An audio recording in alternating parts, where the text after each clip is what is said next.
জয় গুরু, জয় ঠাকুর, জয় মা, জয় স্বামীজি। ওং নমঃ ভগবতে বাসুদেবায় নমঃ। গীতার প্রথম অধ্যায়, শ্লোক নাম্বার 1। ধর্মক্ষেত্রে কুরুক্ষেত্রে হইয়া একত্র, যুদ্ধকামী মম পুত্র পাণ্ডব সর্বত্র। কি করিল তারপর কহত সঞ্জয়? ধৃতরাষ্ট্র সঞ্জয়ের সন্নিধ্য হৃদয়।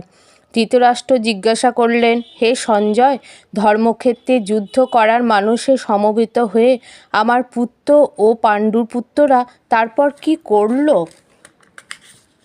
সঞ্জয় কহিল, রাজা, শুনো মন দিয়া, পাণ্ডবের সৈন্যসজ্জা সাজন দেখিয়া রাজা দুর্যোধন শীঘ্র দ্রোণাচার্য পাশে যাইয়া বৃত্তান্ত সব কহিল সকাশে। সঞ্জয় বলল, হে রাজন, পাণ্ডবদের সৈন্যসজ্জা দর্শন করে রাজা দুর্যোধন দ্রোণাচার্যের কাছে গিয়ে বললেন,